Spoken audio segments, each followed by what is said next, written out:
Coming up on Transformers University, it is the year 2020, but we're taking a look back to the year of 1986 and some of the weirdest and wildest stuff from that era, the Kids Stuff and Ladybird storybooks and audiobooks. Right now on Transformers University. Hit the music.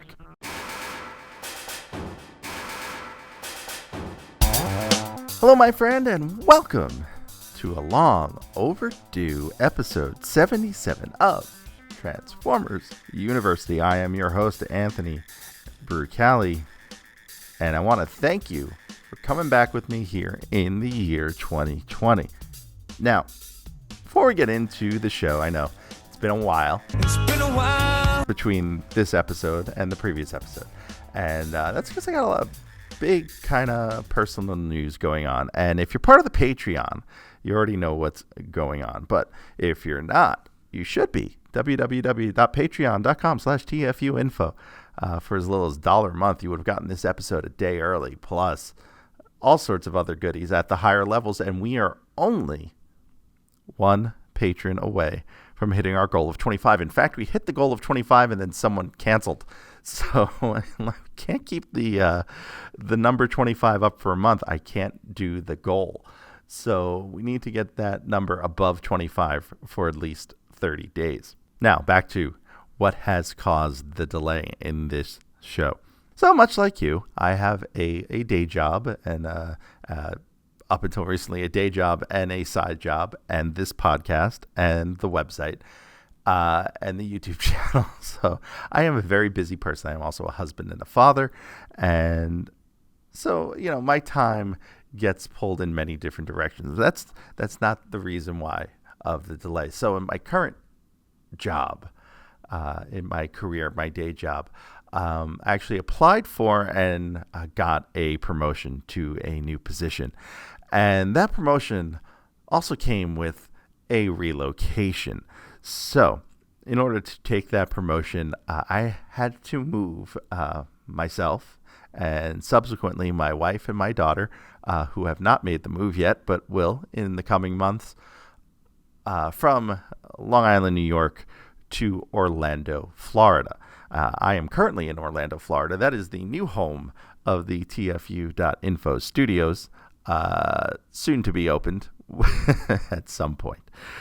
But for those of you who have ever moved or ever even moved across town, you know how much work goes into that. And between that and the holidays, Thanksgiving and Christmas and New Year's, and my daughter then getting sick on New Year's Eve, and myself subsequently being sick probably from right before Christmas up until a few days ago. In fact, I wanted to do this show a couple of days ago, and my throat was just shot. So that's kind of all the reasons behind that. But I guess the positive side to this is that now that I'm in Orlando, Florida, with TFCon coming up in March in Orlando, Florida, and I mapped it out. It's like 15 minutes from where I'm living at the moment. I will most certainly be attending that convention, at least for one day. So if you're planning on heading over to TFCon in Orlando in March, please come find me. Let's hang out. Let's have a few drinks. Let's talk some Transformers. Now, I'll address this more on TFU News and Views because I'm going to do one of those soon, either today or tomorrow. I'm going to record it and hopefully have it out for you just as quickly. But let's get into our current lesson for Transformers University. And, this episode, I actually researched a lot of this probably back around the end of November, and it took shape pretty quickly. But then I guess all the stuff with Kappa happened with YouTube, and one of the sources I was using for the audio and video for this episode, well, audio, not video, I should say, for the audio of this episode, decided to take down all of his content. So I had to do a lot of digging for some of these episodes. And in fact, one of them that I had written around having audio clips, I no longer have access to that audio. So when I get that audio available somewhere online again, we'll do that as a Patreon exclusive episode. And by the way, I know one thing I'm doing this year for a New Year's resolution, if you will, is I'm trying to be more supportive of the shows I listen to on Patreon. And as of right now, I only support 2 shows, but I'm going to change that. But I was only supporting one, and that was Transmissions podcast. And I've expanded my Patreon patronage to the great folks, one of my oldest friends in the world, Brian Kilby, and their new Patreon campaign over at Radio Free Cybertron. So you should check both those campaigns out. Brian does a great job. Jeremy and the boys over at Transmissions also do a great job. And support the shows you love, folks. That's the way they continue to do more work, and it's the way we justify more work, more shows, more things. It keeps the lights on, as they say. Now, if you want to go back and do some research on a couple of these topics that we've touched on before, I would say go back to episode 25 and episode 38 of this series of Transformers University. That's where we touched on some of the Kids stuff and some of the Ladybird books. First book we're going to talk about from Kids Stuff was called Jaws of Terror. Jaws of Terror. Now, Jaws of Terror was written by John Braden with art by Pablo and Judith Marcos. And you can find out more about those back when we did the old Kid Stuff books for sure. I talked pretty in depth about them both.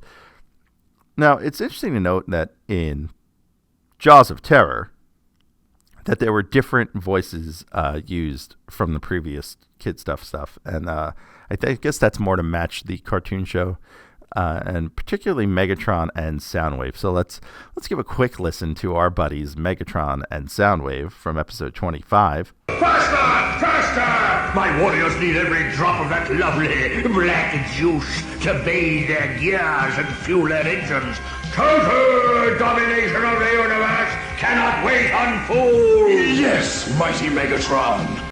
And here they are in Jaws of Terror. Destroyed Shockwave, Master. Soundwave exclaimed with horror. Megatron whirled and faced Soundwave. Do you want to be next? He snarled fiercely. Now this story starts out with Soundwave finding Megatron outside, standing over the smoking remains of Shockwave. And this artwork is very toyetic, particularly Megatron. Now, Megatron mentions it's a fake Shockwave and talks about how Shockwave will never try to take command again, and Soundwave offers a plan to use his logic against Shockwave. The plan is to get more fuel to keep the Decepticons loyal. But he's promised that the oil more often and in greater amounts. He says your puppets are not reliable, that you fly into rages too much. Now back at Autobot headquarters, the Dinobots are returning from base. It's interesting to note here that the origins kind of note the comic book origin of the Dinobots, and that the Dinobots are in the Antarctic, a.k.a. the Savage Land from Marvel Comics. And the Dinobots are then attacked by Starscream and the, quote, Decepticon Superjets. Story of the Jets. Now Slag breaks away from the group, tries to make it to base alone. And in this version, he is a know-it-all. That's typical of the other Dinobots. I told them that a large formation was a perfect target for a Decepticon attack, but nobody paid any attention to me. Well, they're paying for it now, but good. I went along with their plan, even though I didn't agree. Now, I'll go it alone. I can take care of myself. But Slag is rammed by Ramjet and damaged. The Decepticons flee, and Slag hides in an ice wall. Somehow Slag can fly in Dino mode in this story. It's very odd. Megatron continues to insult Soundwave, as we've seen in previous iterations of this universe. Did you get a fix on where he went in, you tape-filled idiot? And here you go again. Here is one of the old ones. It's classic. Let's hear it. You blundering, cake-filled idiots! Now, the Decepticons want Slag to use for the location of the Autobots' oil supply. Soundwave pilots a boring machine. That is not an uninteresting machine, but one that actually drills into the earth. A drill tank, if you will. And he pilots his boring machine into the ice. They find the Dinobot base, and Ratchet is there repairing Slag and fires something at the borer. The Decepticons flee, and some interesting Ratchet art here. There's some combination of the toy design. He's got the cross on him, as in the early 84 toy design, and the trailer is used as a repair bay. Ratchet is annoyed because the repairs are taking time from reactivating these other Dinobots. And we learned this from Optimus and Prowl. It looks peaceful enough now, Chief. Why, it's been days since we detected and scared away that Decepticon thermoborer. Yes, but we haven't seen the end of Decepticon evil. Optimus Prime pointed out. Their devilish plans have no limits. But the Decepticons were prepared. They can't know that our new data-blocking shield has made their memory scrambler mind useless. The Decepticons have beta blockers? Do they have high blood pressure? Megatron orders Soundwave to use the Crusher. Soundwave suggests siphoning off fuel instead. I think it would make more sense and be safer and sneakier to siphon off the Autobot base's oil supply with an underground laser trap.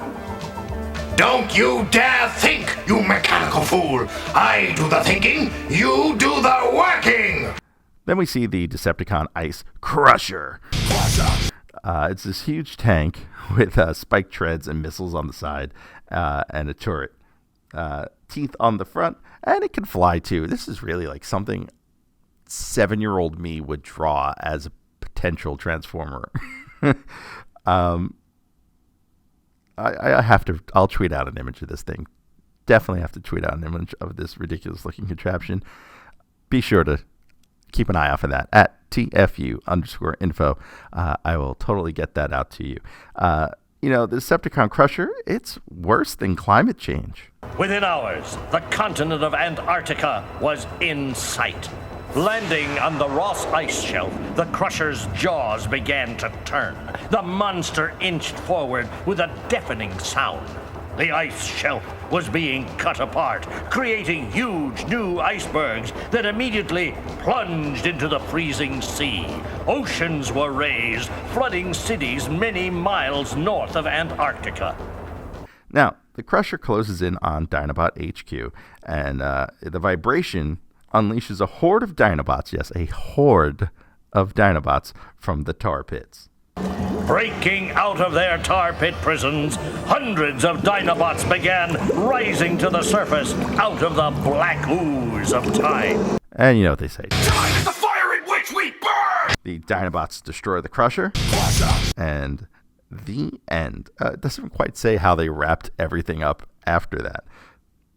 But that, in a nutshell, is Jaws of Terror. And that will take us to the second story we're going to cover in this episode, and that would be Slaves of the Insecticons.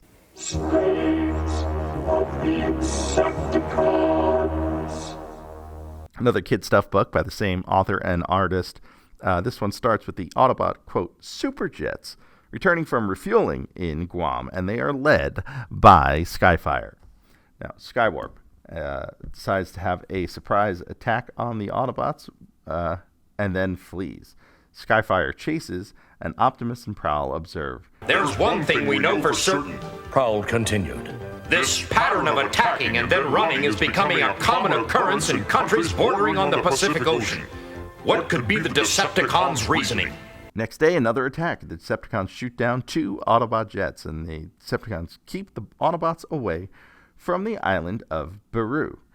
This island is actually a real place. It is not the flaming remains of Luke Skywalker's aunt. For Buru was a gold mine, or perhaps more accurately, an oil mine. And they are led by Venom, the deluxe Insecticon. It might be his only fictional appearance. It is definitely his first fictional appearance in any sort of Transformers fiction. Now, Venom has turned the locals into slaves, and at the Decepticon Weapons Development Center, Megatron and Soundwave are inspecting the oil driller and transporter. Soundwave, his aide, was puzzled at the leaves and branches mounted on top of the transporter. What's all that jungle stuff on top of it for, Master? Soundwave asked. Megatron snarled back. You tape-filled nitwit! That's camouflage! And they are headed to Beirut. At Autobot headquarters, Prowl and Optimus have no news, but Bumblebee is captured and now a slave. Cutting back to Megatron, Venom, and Soundwave on a ship, they see Optimus and Prowl approaching. Optimus and Prowl survey the camp and get attacked by the Insecticons. Megatron drives the drill into the jungle, and Optimus calls in the Dinobots, again in flying dinosaur modes. On the transporter, Megatron cries with a rebel yell, More! More! More! but then pauses to insult Soundwave. Stop your whining, you cassette-stuffed twerp!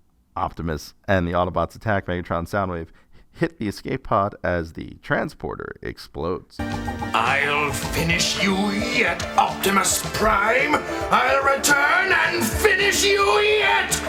Megatron roared as the mole escape pod disappeared beneath the surface into the oily ooze. And the battle continues. Only it wouldn't. Sadly, it's the last book in the Kids Stuff series. And I'm going to go out on a limb here. It's not much of a limb. Kids Stuff Megatron is the best Megatron.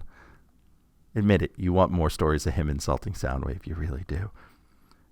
And that'll take us on to our Ladybird book coverage. If you want to head on back to episode 38, that's the last time we talked about Ladybird books. And this one, as with all of the Ladybird books, was written by John Grant. And this one's called Galvatron's Air Attack. It features art by Richard Dunn. I had a little bit of a hard time researching him, so these little notes here about Mr. Dunn are possible, but not necessarily confirmed. He is an artist residing in Baghat, Surrey, in the UK. He was born in 1936 in Johannesburg, South Africa, and paints currently wildlife portraits and scenics. And there's some interesting stories set up in this book. Leaders come and go. Galvatron travels back from the 21st century to take over from Megatron, commander of the Decepticons. Then, the strange disappearance of Optimus Prime leaves the Autobots without a leader, and Ultra Magnus arrives from Cybertron to take his place as the Autobots' new commander. And so the fight goes on, both now and far into the future, on different time levels. And hey, that's the Target 2006 setup. Now, if you haven't read Target 2006, or you aren't caught up here, swing on back to episode 71. It wasn't that far away. We covered the first half of Target 2006, and I'll give you a hint. The second half of Target 2006 will be the next episode we do here at Transformers University. Now back to the story. Ratchet and Wheeljack are repairing Hot Rod, and they need better materials. Cup recommends salvaging a former battleground.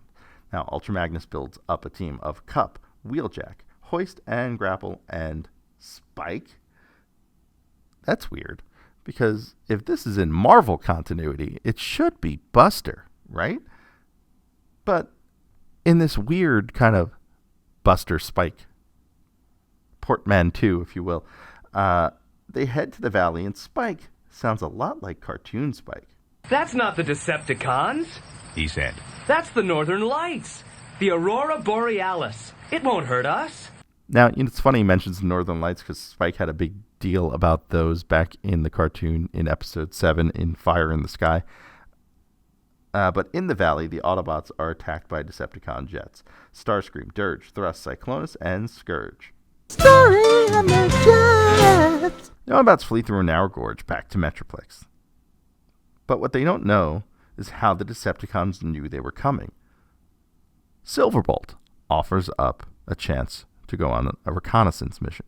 I suggest that we carry out a thorough examination of the whole area of the old battlefield. I can be ready for takeoff at first light tomorrow. Back at Decepticon headquarters, Dirge is damaged, and Decepticons have a surveillance system.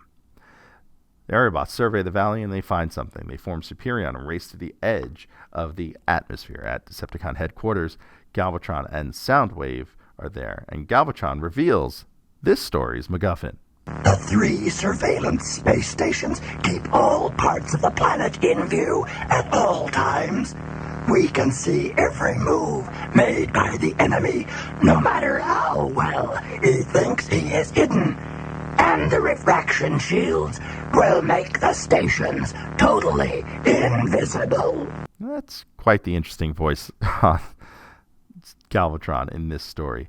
The Decepticon space station Argon is that particular MacGuffin, and it is commanded by Blitzwing. They engage the refraction shield as opposed to the reflection shield, and the Autobots send out a scout. It's all yours, Cosmos. Good luck. Cosmos? One more time. Cosmos? Sorry, I can't get past the Cosmos. They find the station, and they need to destroy them. The Autobots work on a plan. That plan involves the Northern Lights. Good, said Cop. Now I know what we're gonna do. Huffer and Wheeljack say that they can build a transmitter which will trigger off a display of the Northern Lights in the upper atmosphere. That will blot out radio signals between the Decepticon space stations and between them and their base. Hound can send false messages which will get through the static. The Decepticons will not know whether they are coming or going. It should be fun for us. All of the available Autobots are needed for construction, and 10 days later, that is some quick construction. Good job, Autobots. 10 days later, the Autobots finish setup and hope not to be spotted. Yes, said Swerve. We have to move fast and hit them before they can decide what to do. Whoa, we got a voice for Swerve. That is what Swerve sounds like, folks. I think he had one line in the cartoon, actually. I always confuse if it's Swerve or Tailgate that got to talk, but I'm pretty sure it was Swerve. So the Autobots, they succeed with their fake Aurora Borealis, and Blitzwing receives a message from Soundwave. Emergency. Space Station Argon. Redeploy to coordinates Alpha 902. Immediate. Alpha 90210. And those stations are named Krypton and Xenon. Combine that with Argon, and those are all noble gases. The stations collide and explode with the added benefit to the Autobots. Now, some thoughts on this one. It's a neat cast choice for a book. It works for me on a personal level because I had a lot of these characters as toys as kids. Ultra Magnus, Wheeljack, Ratchet, Cup, Superion, Hoist. That is like 90% of my childhood Autobots right there. And that takes us to the final original story we'll be covering in this episode, and this is the one I don't have audio for. This is Decepticon Hideout, illustrated by Graham Potts. He illustrated book jackets for Brian Lumley and Dean Koontz, and unfortunately I do not have the audio for this one anymore, and there's some good stuff in here. So, if that audio should come back online, and of course I will give full credit to the person who puts that online, I will do a Patreon exclusive episode with some of the best sound bites from Decepticon Hideout. Now, this one starts with Hot Rod and Spike, and they are reading a magazine. There's an alert at Metroplex, and the Decepticons have infiltrated the area and attacked and were then subsequently defeated. Now, Bumblebee and Spike, they were sent to investigate a recovery crew, and they followed Onslaught back to an estate. Spike wants a closer look, and we find out that this universe's Bumblebee is kind of a jerk. He's kind of very direct and mean to Spike in this conversation, but Bumblebee spies Brawl being repaired and Galvatron there as well. They get caught and flee, and they're chased by Swindle and hide in a junkyard. In the meantime, Spike finds the junkyard and looks for some bronze, chrome rims for Hot Rod, because Hot Rod is obsessed with his rims.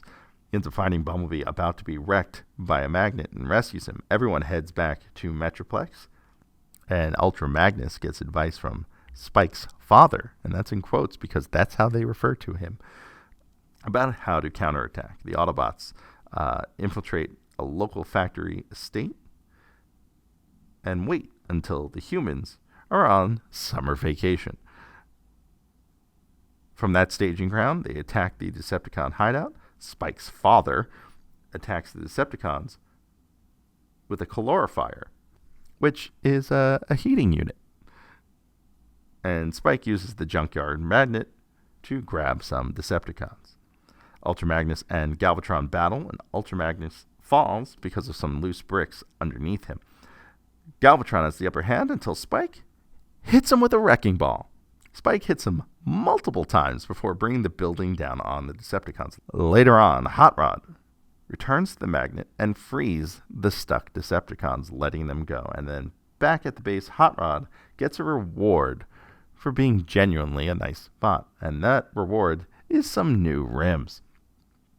At Metroplex, Ultra Magnus and the other Autobots decide to repair the industrial estate before the workers get back from summer vacation, and they are none the wiser. And that, in a whole, is Decepticon Hideout.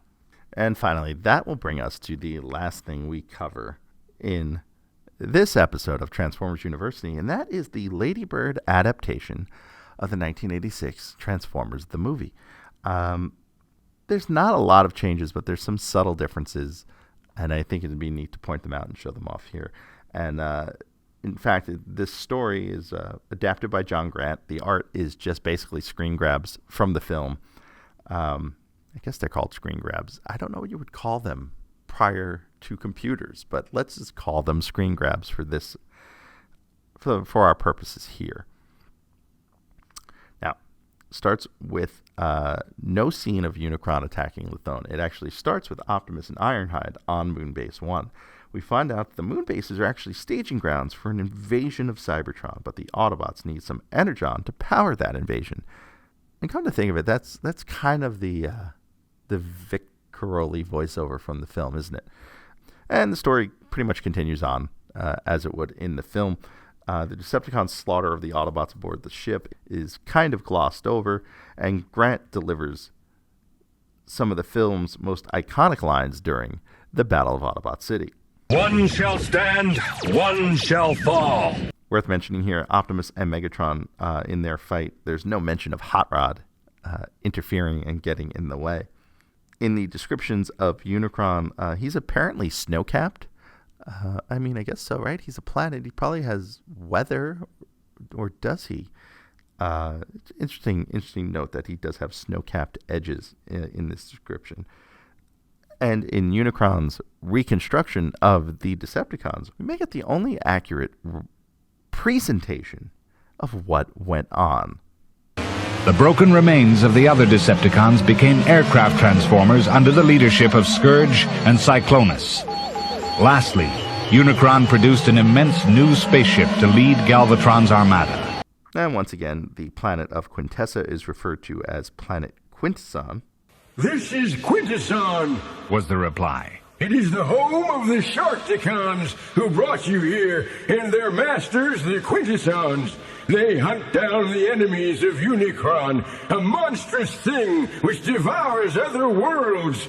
I am the only survivor of the destruction of my home planet. And yeah, that was Kranix, and he has quite the unique voice for that character. But guilty or innocent, the sentence is always the same. Death! And the story, again, continues on as Transformers the movie would. If you've never seen Transformers the movie and want some more detailed, in-depth coverage of that film, episodes 50 through 52 of Transformers University. We really blew it out on Transformers the movie. And go back and listen. Those are a lot of fun to do, those episodes. And we got a milestone episode coming up in episode 100. I'm not going to tell you what it is, but it's going to be a good one. And finally, we get Unicron's robot mode explained. Next moment, Galvatron fell to his knees as the surface upon which he stood began to shake. Unicron was moving forward towards Cybertron, and he was transforming into a gigantic horned winged demon. And with that, we will wrap up episode number 77 of Transformers University. Now, how to be part of this show, how to help out, how to keep this show going where we don't have to take 6 weeks off. Actually, I had to take 6 weeks off regardless because there was just too much going on. But I'm hoping to get a few episodes here in the can. If you want to help out the show, easiest way to do it is our Amazon links. TFU.INFO/Amazon will take you to Amazon.com. Anything you buy thereafter, Amazon kicks back some pennies our way, and I put that towards the show. Now, if you also want to help out the show directly, Patreon.com/TFU.INFO. We are just one subscriber away from 25. I got to give some shout-outs to our newest subscribers. One is Miguel Gonzalez. You may know him from Steel City Bots podcast. You may also know him from our live event coverage. Miguel did do a fantastic job helping me out with coverage of New York Comic Con, and we are about a month or so away from New York Toy Fair.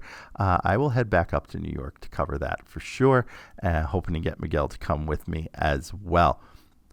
So keep an eye out for that, and thank you, Miguel, for joining up on the Patreon. The second person who joined up the Patreon since we last had an episode is Jacob Owen Lucci. I'm probably butchering that last name, but his name does have umlauts in it, and that is just cool to me.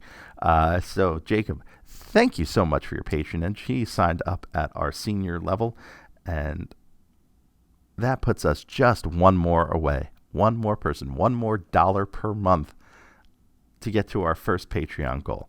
And that would be video editions of the first 3 episodes of Transformers University. So I'm hoping to get to that goal within the next month. Because if we can maintain that for a month, that means we'll come right off of Toy Fair into video episodes of Transformers University. We can start building those out and revisiting some of the past stuff we've done. Now, finally, where to catch me and this show on social media. Easiest place, the place where I am most often. Twitter. At TFU_info. That's where I hang out. That's where I post pictures. That's where I post Transformers news. That's where I do a lot of my interacting with the fans. And, of course, there is Facebook.com/TFU.INFO and Instagram.com/TFU.INFO. I will be getting back on the desk spots soon. I can't really do it with my current desk the way I did. I'm waiting to have at least some of my stuff on it before I start doing desk spot photos every day. It's kind of an open area where I work, so I don't really have the same kind of privacy, and I want people to know me a little better before they think I'm nuts. Finally, you can always catch up on TFU on the web at www.tfu.info and the YouTube channel, youtube.com/TFU.INFO. I promise there will be more content coming there as well. My commute is tremendously shorter than it used to be, so that hopefully will give me a little bit more free time to focus on fun things like TFU.info. Now, if you were listening closely, you heard me say it. Next episode number 78, we will be jumping right back into the Marvel UK comics and wrapping up one of the most important UK storylines, Target 2006. And I promise you it will not be 6 weeks between episodes. You will have that one real soon. So, until next time, I am your host, Anthony Brucali, owner, operator, madman, behind TFU.info. See you.